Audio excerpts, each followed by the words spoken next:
the other, we all fail. कभी ना कभी हम सब नाकामयाब होते If हैं। anybody that is sitting here will tell me, or anybody that is watching through television will tell me, I have never failed, they are a liar. और यहाँ पर जो भी बैठे हैं या टेलीविजन देख रहे हैं, अगर वो कहेंगे कि नहीं वो कभी नाकामयाब नहीं हुए हैं, इसका मतलब है वो झूठ कह रहे हैं। So, Do not let your failure steal your joy.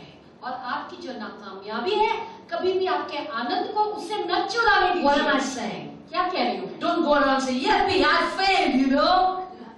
और ये नहीं कहना कि बहुत खुश होकर जाके कहना अरे मैं नाकामयाब हो गया। That's not what I'm talking about. उसके बारे में बात नहीं कर रही। When we fail in life, जब हम नाकामयाब होते हैं, don't let that failure get you down, but get up from that failure and rise up against it. और जब नाकामयाबी आती है तो उदास होकर नीचे मत गिरो, लेकिन उठ खड़े हो विश्वास से। Tell yourself, this is not the end of the world for me. और अपने आप से कहो कि ये बात कोई मेरे जीवन का अंत नहीं होगी। Even in this state, my God stands for me. और इन हालात में भी मेरा परमेश्वर मेरे संग है। He directs my path. और मेरे मार्गों को वही दिशा You देता got है। to preach to yourself, beloved. आपको अपने आप को ही प्रचार करना When you're है। disheartened by your failures, और जब नाकामयाब हो जाते हैं, आप उदास हो जाते you हैं, got आप to tell yourself this. और तब आप अपने आप से कहिए, Because, my dear friends, if you will gauge your joy based on your successes, और इस तरह से अगर आपका आनंद निर्भर करता है आपकी कामयाबी पर, you just had a successful relationship. Oh, I'm so happy, I'm so joyful, I'm so और अगर this. आपका रिश्ता है जो बहुत कामयाब है तो आप कहेंगे अरे मैं कितना आनंदित हूँ, कितना आनंदित। You had success in business. That big smile comes on. और अगर कारोबार में बहुत तरक्की मिल रही है तो एक बड़ी सी मुस्कुराहट। You are successful in studies, you walk like this. और आपकी अगर अभ्यास में अगर आप अच्छा कर देते हैं तो फिर आप ऐसे करके चलते Come on, don't gauge your joy based on your success in life that you get in different things, because maybe you'll be successful in those things, but you can be a spiritual failure. और इसी तरह से जो है आपके आनंद को की मात्रा को आप जो है वो ये सब जो कामयाबी है उसके अनुसार आप मत नापिए, क्योंकि हो सकता है कि एक चीज में आप कामयाब हो दूसरे में नाकामयाब हो। Because some of you may be spiritually successful and not doing very well in business. और कई लोग जो है आत्मिक तौर से काफी कामयाब हो सकते हैं और कारोबार में कामयाब न होंगे। It's all right. ये ठीक है, That does not stop me from being joyful. और इसका ये मतलब नहीं है कि आप आनंदित होना बंद कर दें। Because despite whatever your circumstances are, you can tell yourself, the joy of the Lord is my strength. और इसके बावजूद के ये हालात आपके क्या कहते हैं, आप ये कह सकते हो कि परमेश्वर का आनंद ही मेरी ताकत है। Do not base your life on feelings, beloved. और एहसास के ऊपर अपना जीवन मत निर्भर करो, Because Christianity is not about feelings. क्योंकि मसीहत कुछ एहसास का नाम नहीं है। It is about obedience. और मसीहत वह है जब हम आज्ञा को मानते हैं। That's why Jesus said, don't call me master और इसीलिए यीशु ने कहा कि मुझे मालिक मत कहो if you're not going to obey me. अगर आप मेरी आज्ञा नहीं मानने वाले हो। Don't call me master. मुझे मालिक मत कहना, Because Christianity is nothing but obedience. क्योंकि मसीहत और कुछ नहीं है, सिर्फ आज्ञा को मानना है। Either you feel like obeying him or you don't feel like obeying चाहे him. आपको लगता है कि आपको आज्ञा माननी चाहिए या नहीं माननी चाहिए, Doesn't matter. इसमें कोई फर्क नहीं। Tell yourself, I am going to obey God. और अपने आप से कहो, कि मैं परमेश्वर की आज्ञा को मानूंगा। Only then that obedience will make the word flesh in your life. केवल वह आज्ञा जो आप मानोगे वही वचन को आपके जीवन में देहधारी करेगी। You know, the Bible says, for the joy that was set before Jesus, और बाइबल कहती है कि वो आनंद जो यीशु के सामने था, it was before him. There was joy before his eyes. और उसके सामने आनंद था, उसके आंखों के सामने आनंद था। And because he knew there was joy there, he was able to endure the sorrow. और वो ये जानता था कि वहाँ आनंद है, इसलिए वो दुख को सह गया। He despised the shame. और उसने लानत अपने ऊपर ले ली, He took the pain. उसने दुख ले लिया, He took the ugliness. और वो क्रूरतापन उसने ले ली। He took all that they brought against him, because he knew after all this joy is waiting for me. और उसने हर वो चीज ली जो उसके खिलाफ वो लोग लाए थे, क्योंकि वो जानता था कि इसके बाद उसे आनंद मिलने I'm वाला है। speaking to somebody right now. इस वक्त मैं किसी से बात कर रही You don't have that vision to see your joy in front of you. हूँ। आपके पास वो दर्शन नहीं है जो आप देख सको कि वो आनंद आपके सामने है। So whatever comes your way, you get dissuaded. और इसीलिए जब भी कुछ भी आपके सामने आता है, आप भटक जाते हैं। And every time you rise up, you're not able to endure, you fall down. You rise up, you're not able to endure, you fall down. और इस तरह से जब भी आप उठना चाहते हो और सह नहीं पाते हो, फिर गिर जाते हो, फिर उठते हो, फिर सह नहीं पाते हो, गिर जाते हो। But Jesus had joy in his heart because he knew once all this beating was over, once all this nailing was over, once all this crucifixion was over, then there is going to be eternal joy. क्योंकि यीशु जी जानते थे कि एक उसके दिल में एक खुशी थी, क्योंकि वो जानते थे कि एक बार ये काम खत्म हुआ और यह जो इन्होंने कीले ठोकने वो खत्म हुआ और जो मुश्किलात उन्हें क्रूस पर उठानी थी वो खत्म हुई, उसके बाद हमेशा काल का जीवन है। So whenever you're going through whatever you're going through, a trial, it may be a situation, a circumstance, and something that it has really taken a toll on you, don't look at that and block your vision. See beyond it. Once it is over, joy is waiting for you. चाहे कुछ भी हो आपके जीवन में, शायद हो सकता है कि कोई परेशानी हो, कोई परिस्थिति हो, कोई हालात हो, उसकी ओर मत देखिए, लेकिन उसके आगे जो आनंद है वो देखिए। And there is one thing I must tell you. और एक बात मैं आपको जरूर कह दूं, There is one action that you can always have in your life. और एक कार्य जो है वो हमेशा आप अपने जीवन में रख सकते हैं। See, so far I told you obedience, which you got to do it from within. अभी तक आपको हमने बताया कि आपको अंदर से आज्ञा माननी है। Joy that will come with the word that goes in. और जब From वचन within. अंदर जाता है तो अंदर से आपके आनंद उमड़ेगा। But there's something you can do from the outside. लेकिन कोई एक चीज है जो आप बाहरी तौर से नहीं कर सकते। And what is that? और वो क्या है? That action that will always give you joy और वो कार्य जो हमेशा आपको आनंद देगा is the spirit of kindness. और वो जो दया की आत्मा, The spirit of when you think about someone else before you think about your own self. और इससे पहले आप किसी और के बारे में सोचें, इससे पहले कि आप अपने आप के बारे में सोचें। And whenever you will see that it is not happening, you have so much on your plate, you're not able to do it for yourself, think about somebody else, what you can do for them. और सीधा से जब आप देखते हो कि आपकी तो इतनी भयंकर समस्या है, बहुत सारी समस्या है, तब आप दूसरों के बारे में You सोचिए। know, that's a very good example of the word becoming flesh in you. और ये बहुत ही अच्छा उदाहरण है कि वो वचन आपके अंदर देहधारी हो जाता है। But you go in kindness and you say, Chetna, I hope you're feeling strong after this morning, what you went through. और सीधा से जब आप जो है पूरी करुणा से भरे हुए और आप जाके बहन चेतना से कहते हैं कि अब मुझे लगता है कि इतना सब कुछ तूने भोगने के बाद भी आज सुबह तुझे अच्छा लग रहा होगा। You know that just that feeling of comfort will make her feel good. और वो एक तसल्ली का एहसास ही उसे अच्छा लग रहा है। When you do something, जब आप कुछ करते हैं that will make them feel good. और वो बात ही उन्हें अच्छी लगे। When you say something kind, it will make them feel good. और दया के दो शब्द, करुणा के दो शब्द जब आप कहेंगे तब उन्हें अच्छा लगेगा। And remember this, beloved, you may be going through the pits, और इस तरह से आप बहुत ही गहरी समस्याओं से गुजर रहे होंगे। but at that time, look for someone that you can do a kind act towards. और उस समय में ऐसे किसी इंसान को ढूंढे कि आप कुछ दया का काम कर सकें। And if you're doing a kind act towards somebody when you are going through something that is so difficult in your life, you will see the blessing of और it. आप जब दया का कार्य कर रहे हैं, उस वक्त जब आप इतनी मुश्किलात से गुजर रहे हैं, तब आप अपने जीवन में फर्क देखेंगे। Today when you go to this table, ask something from the Lord. और आज जब इस मेज पर आप जाएं, प्रभु से कुछ मांगिए। Ask Him to give you the spirit of kindness. उससे कहिए कि प्रभु ये दयालु आत्मा मुझे दे।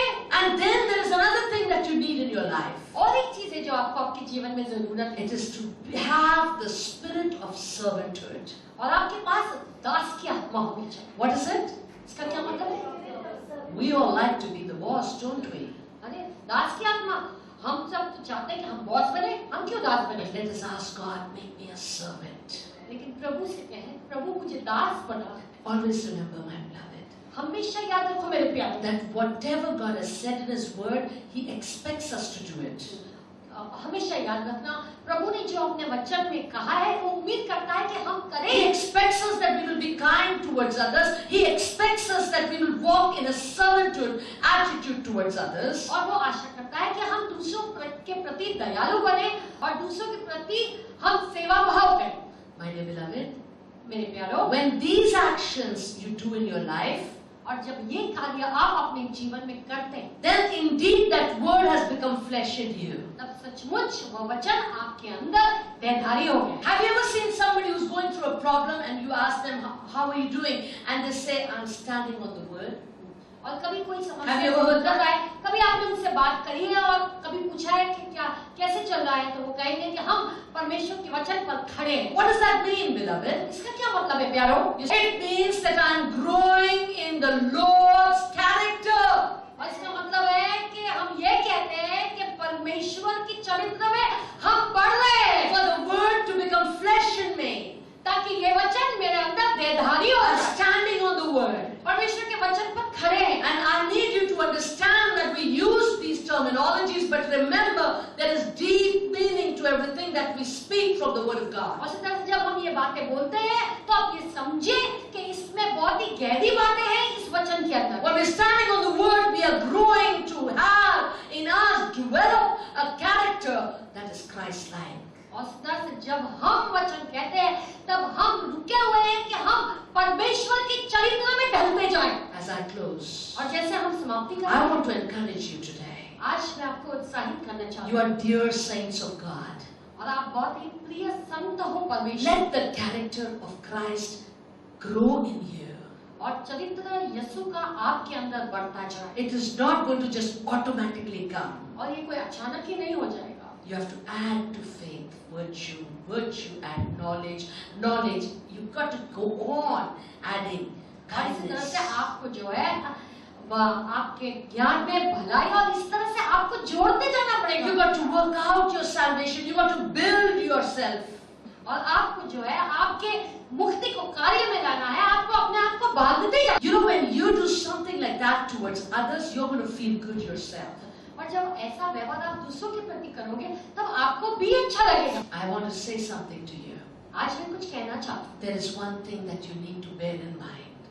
और एक चीज है जो आपको आपके दिमाग में रखनी है। The best way and the best time to do a deed of kindness और सबसे अच्छा समय वो होता है जब आप कुछ करना चाहते हैं। Some of you may say, yeah, Sunday morning, कई कहेंगे कि हाँ रविवार की सुबह अच्छा है, before we go to church. इससे पहले कि हम कलीसिया जाएं। The best time to be kind to someone और सबसे बेहतर समय यह होगा कि आप किसी के लिए करुणा दिखाएं, is when you don't feel like doing it. वो जब आपको नहीं महसूस होता है, When you don't feel like doing it. जब आपकी मर्जी नहीं होती। Come on, there are times you don't feel like being kind.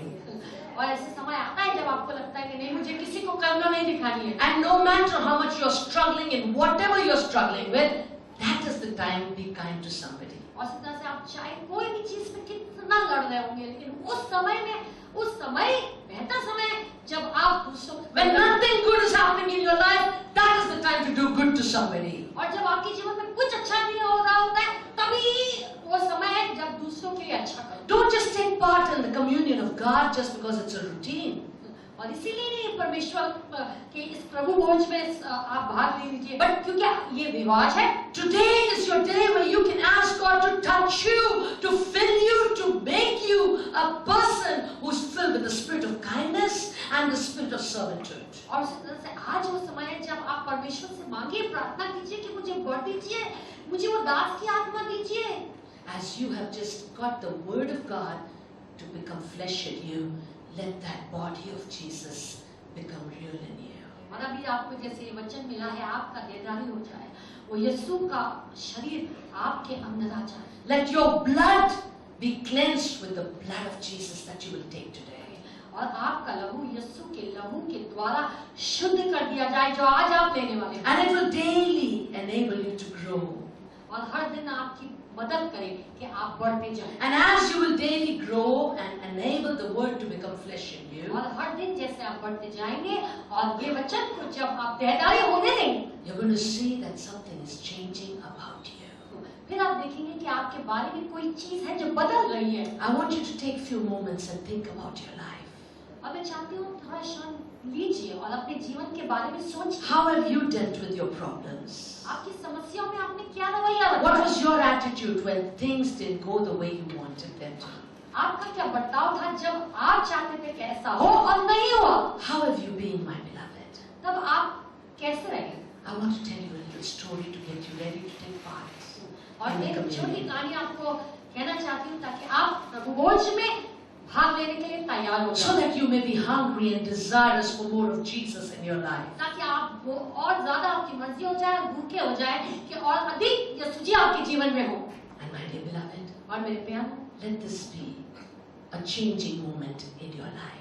और ये क्षण जो है वो बदलने वाली क्षण हो आपके जीवन में, So you may partake in the body and blood of Jesus. ताकि आप यीशु जी के शरीर में और लहू में भाग ले सकें, And you may partake in it with joy everlasting. और आप इसमें हिस्सा ले सकें वो आनंद के साथ जो हमेशा काल का आनंद है। You know, there were two friends that were traveling in a car. और दो दोस्त थे जो गाड़ी में जा रहे थे, And there was a very severe blizzard, a very severe snowstorm. और एक बहुत ही बर्फीली आंधी आ गई, And the snow was just pouring upon that land. और उस जगह पर जो है बर्फ बेहद गिरे जा रही, And it was so much that within no minutes the tires got jammed with the snow. और इतनी बर्फ पड़ी कि थोड़े ही समय में टायर जो है उधर बर्फ से जाम हो गए। As these two guys were traveling, the engine began to rattle, cut, cut, cut, cut, cut, cut, cut, cut, and it stopped. और जैसे वो आगे बढ़ रहे थे और उनकी जो गाड़ी का इंजन था वो एकदम थमने लगा और cut cut cut cut cut कर रुक गया। Barely were they able to lift up the hood and look in it, the engine had frozen. It was so cold. और बड़ी मुसीबत से उन्होंने खोल कर देखा और देखा कि जो इंजन है वो पूरी तरह से जम गया है। You know, I come from a land where there is snow like this, और मैं ऐसी जगह से आई हूँ जहाँ ऐसी बर्फ पड़ती है and it is bad. और वो बहुत ही बुरा होता है। The storm is not just snow hitting your face, but it becomes sleet and ice. The moment it touches your jacket, it touches your muff, earmuffs, or it touches your gloves. और इसी तरह से ये कोई ऐसी ठंडी हवा चलती है वैसे नहीं होता है, लेकिन वो बर्फ जो है आपके मुंह को आपके कान के अंदर धंसती जाती है। नहीं, हाँ, कान पे जो आप earmuffs डालते हैं, कान को ढकने के लिए जो पहनते हैं, आप जो उस पे, हाँ कान को आप जो ढकने के लिए पहनते हैं उस पे बर्फ जम जाती है। हाँ उसमें भी बर्फ जम